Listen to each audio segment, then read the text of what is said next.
Bismillahirrahmanirrahim. Assalamualaikum warahmatullahi wabarakatuh.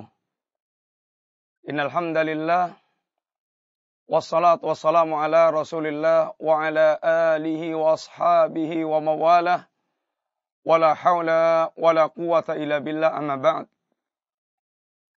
Para pemirsa yang rahmati Allah Subhanahu wa taala, kita telah berbicara tentang husnul khatimah dan tanda-tanda seorang dia mendapatkan husnul khatimah.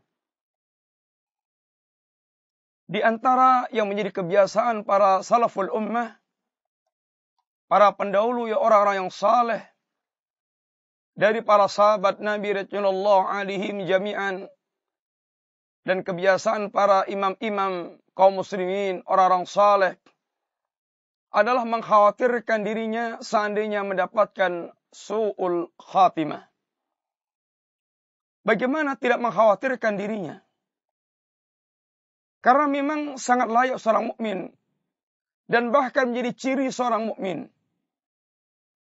Bersama dia dengan memiliki semangat yang sangat besar dalam beramal saleh, dia mengkhawatirkan dirinya seandainya dia tidak mendapatkan bagian apapun dari amal yang telah dia lakukan. Mungkin karena tidak ikhlasnya, mungkin karena kelirunya dan seterusnya. Di antara yang Allah sebutkan tentang orang-orang mukmin, walladzina yu'tuna ma ataw wa qulubuhum wajilatun. Mereka adalah orang-orang yang telah melakukan dengan berbagai macam amal saleh yang dia telah tunaikan. Akan tapi bersama dengan itu hati mereka ada kegelisahan, ada rasa ketakutan. Ayat ini pernah dikatakan, ditanya oleh Aisyah radhiyallahu anha, ya Rasulullah, ahumul ladzina yasnun wa yasrabul khamra wa yasriqun. Ya Rasulullah, apakah mereka itu berzina, minum khamr, berjudi, wa hum yakhafun, lalu mereka takut? Kata Nabi, bukan demikian ya Aisyah. La ya binta Siddiq. Bahkan mereka adalah yusallun, wa yasumun, wa yatasaddaqun. Bahkan mereka salat, mereka puasa, mereka sedekah, wa hum yakhafun, dan bersama dengan itu mereka semuanya mereka takut alla tuqbala minhum. Seandainya amal-amal yang telah mereka tunaikan tidak diterima oleh Allah Subhanahu wa taala. Ini bukan merupakan bentuk keterputusasaan seorang muslim dalam beramal. Akan tapi dengan perasaan itu, Allah Subhanahu wa taala akan semakin membanyakkan amal saleh yang dia tunaikan. Karena orang yang memiliki perasaan khawatir dengan amalnya, dia akan semakin sempurnakan, dia akan semakin menyempurnakan, dia akan selalu muhasabah, meneliti ulang kekurangan apa yang telah dia lakukan. Dan dia selalu ingin berdoa kepada Allah seandainya diterima amal tersebut. Sehingga kebaikan-kebaikannya pun berlipat. Demikian pula seorang mukmin adalah orang yang mereka sangat memahami apa yang diwasiatkan oleh Allah Subhanahu wa taala. Ya ayyuhalladzina amanu taqullaha haqqa tuqatih wa la tamutunna illa wa antum muslimun. Wahai orang yang beriman, bertakwalah Anda kepada Allah dengan takwa yang sebenarnya, dan jangan sekali-kali Anda mengalami kematian kecuali sebagai seorang muslim. Tentu kita tidak tahu kapan kita akan mati, akan tapi kita diwasiati agar kita jangan mati kecuali sebagai seorang muslim. Artinya, hendaknya hari-hari yang kita miliki, kita dalam posisi selalu berserah diri kepada Allah sebagai seorang muslim yang beramal saleh. Sehingga sewaktu-waktu kematian datang, maka kita sedang berada dalam kondisi beramal saleh. Beramal saleh tidak ada batasan waktunya sampai kita kembali kepada Allah. Wa'bud rabbaka hatta ya'tiyakal yaqin. Sembahlah Allah Subhanahu wa taala sampai Anda menemui al-yaqin, ay al-maut. Sampai Anda bertemu dengan maut. Sehingga kita tidak boleh merasa lelah dalam beribadah. Sehingga tidak boleh kita merasa jemu dalam taat kepada Allah Ta'ala. Akan tapi kita terus istiqamah sampai kematian menjemput kita. Sampai kita mendapatkan diri kita dalam keadaan kembali kepada Allah Subhanahu wa Ta'ala. Bagaimana seorang mukmin dia tidak mengkhawatirkan dirinya dari su'il khatimah apabila Rasulullah SAW mengkhabarkan inna ahadakum la ya'malu bi amali ahli jannah hatta ma yakunu bainahu wa bainaha illa dhira' fayasbiqu alaihi alkitab fayamalu bi amali ahli nar fayadkhuluha. Sungguh ada seorang yang dia beramal amalannya ahlul jannah sampai jarak antara dia dengan jannah tinggal 1 jengkal. Kemudian catatan takdir telah mendahului dia. Dia pun beramal dengan amalan ahlun nar sehingga hidupnya dia tutup dengan amalan ahlun nar fayadkhuluha. Dia pun kemudian masuk ke dalam neraka. Dan tentu kita jauh dari pemikiran Allah zalim. Bagaimana seorang dia beramal dengan amalannya ahlul jannah. Kemudian jarak tinggal sejengkal jaraknya. Kemudian dia beramal ahlun nar. Lalu dia masuk neraka. Diterangkan pula dalam hadis yang lainnya. Dan saya Shalih Al-Utsaimin.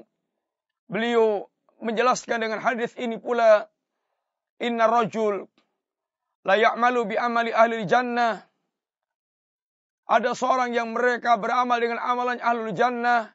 Akan tapi apa? Yabdu fima linnas. Fima yabdu linnas. Fima yabdu linnas. Amalan ahlul jannah dalam perkara yang nampak dalam penglihatan manusia. Manusia melihat zahirnya dan manusia tidak bisa menembus batinnya. Maka di sini ketika ada orang yang mereka nampak dalam pandangan orang yang beramal dengan amalan ahlul jannah yang dilihat manusia. Akan tapi kemudian tahu-tahu dia beramal dengan amalnya ahlun nar wa huwa min ahlin nar. Maka sungguh ada batinnya yang mengalami kerusakan. Dalam hal ini ada contoh yang disebutkan dalam riwayat. Ada seorang laki-laki yang mereka Masya Allah luar biasa dalam peperangan. Bagaimana pedang dia telah memenggal ini kepala-kepala kufar. Kemudian bagian dia terkena luka. Maka seluruh orang yang melihatnya, dia berkomentar betapa bahagianya orang itu. Dia ahlul jannah. Kata Nabi, bal huwa ahlun nar. Bahkan dia ada ahlun nar. Tentu penasaran sahabat. Orang demikian Masya Allah dalam berperang. Kemudian tahu-tahu dia dikatakan ahlun nar. Maka ada satu orang yang mereka ingin membuktikan ucapan Nabi itu. Dia ingin mengawasi bagaimana nasib akhir orang tersebut. Ternyata luka yang dia rasakan dan dia tidak kuat untuk menderita dengan lukanya itu, maka dia tancapkan pedangnya, lalu dia bunuh diri dengan pedang tersebut. Maka dia pun kembali kepada Rasulullah. Ya Rasulullah, benar apa yang kukatakan ya Rasulullah. Ini tentu sangat mengkhawatirkan menimpa setiap kita. Para pemirsa yang rahmati Allah Subhanahu wa taala, su'ul khatimah tentu ada sebab-sebabnya. Di antara sebab yang mengantarkan seorang dia mengalami su'ul khatimah, yang pertama di antaranya adalah sukanya dia menunda-nunda taubat. Menunda-nunda taubat. Sesungguhnya menunda-nunda pekerjaan ini adalah taswif, ada termasuk amal syaitan. Cara syaitan menjerat manusia agar mereka selalu menunda kebaikan, sampai nggak punya waktu untuk melakukan kebaikan. Sampai habis waktunya. Maka alangkah sangat indahnya ajakan Allah Subhanahu wa taala agar setiap kali kita kaum mukminin segera untuk kita bertobat. Allah sendiri telah mengumumkan dirinya, Nabi ibadi anni anal ghafurur rahim. Beritakan ya Rasulullah SAW kepada para hambaku. Annal ghafurur rahim. Saya Allah Subhanahu wa taala zat yang maha pengampun lagi penyayang. Yani bertobatlah wahai hambaku. Allah Subhanahu wa taala menyayangi Anda dan Allah akan mengampunkan dengan taubat yang Anda lakukan. Bukankah sangat lembut ketika Allah Subhanahu wa taala menyuruh setiap mukmin, ya ayyuhalladzina amanu tubu ilallahi taubatan nasuha. Wahai orang yang beriman, bertaubatlah Anda dengan taubat nasuha. Allah menginginkan setiap kita bertaubat, selalu kembali kepada Allah. Wa tubu ilallahi ayyuhal mu'minun. Wa tubu ilallahi jami'an ayyuhal mu'minun la'allakum tuflihun. Wahai kaum mukminin semuanya, bertaubatlah kalian segera kepada Allah Subhanahu wa taala agar kalian termasuk orang yang mendapatkan keberuntungan. Sebab manusia secara umum dengan dosa yang dia lakukan, imma dia minat taibin wa imma dia minat zalimin. Imma dia orang yang bertaubat kepada Allah Subhanahu wa taala dan imma dia orang yang yaitu zalim. Wa man lam yatub fa ulaika humuz zalimun. Barang siapa yang tidak mau bertaubat kepada Allah Subhanahu wa taala, maka sungguh dia orang yang zalim. Bagaimana pula Allah Subhanahu wa taala menyeru kepada hambanya secara umum yang mereka telah tenggelam dalam perbuatan dosa dan maksiat. Ya ibadiyalladzina asrafu ala anfusihim la taqnatu min rahmatillah. Innallaha ghafurur rahim. Innallaha huwal ghafurur rahim. Wahai hambaku yang mereka tenggelam dalam perbuatan dosa dan maksiat. Wahai hambaku yang menzalimi diri mereka sendiri. Janganlah Anda putus asa dari rahmat Allah Subhanahu wa taala. Wahai hambaku yang melampaui batas, yang tenggelam dalam kezaliman, yang keluar dari batas-batas Allah Subhanahu wa taala. Jangan Anda putus asa dari rahmat Allah, bertobatlah Anda. Sesungguhnya Allah zat yang maha penerima segala taubat. Innahu wal ghafurur rahim. Sesungguhnya Allah Subhanahu wa taala yang mengampun. Innallaha yaghfirudz dzunuba jami'an. Sesungguhnya Allah yang akan mengampunkan segala dosa. Dosa apapun yang akan dihamba. Allah tidak peduli dosa Anda syirik atau kekufuran atau dosa Anda nifaq atau dosa Anda zina atau dosa Anda yang lain-lainnya. Selama Anda kemudian bertaubat kepada Allah Subhanahu wa taala, maka sungguh Allah yaghfirudz dzunuba jami'an. Allah akan mengampunkan segala dosa yang Anda miliki. Di antara penyebab yang kedua orang su'ul khatimah, suka dia berpanjang angan-angan tentang perkara dunia. Kita telah diingatkan dengan sabda Nabi yang mulia, in asyadda ma akhwafu alaikum. Sungguhnya yang paling aku takutkan menimpa kalian adalah ittiba'ul hawa wa tulul amal. Mengikor hawa nafsu, mengikuti setiap kehendak nafsu. Yang nafsu sering sekali menuntun, menjerumuskan dalam keburukan.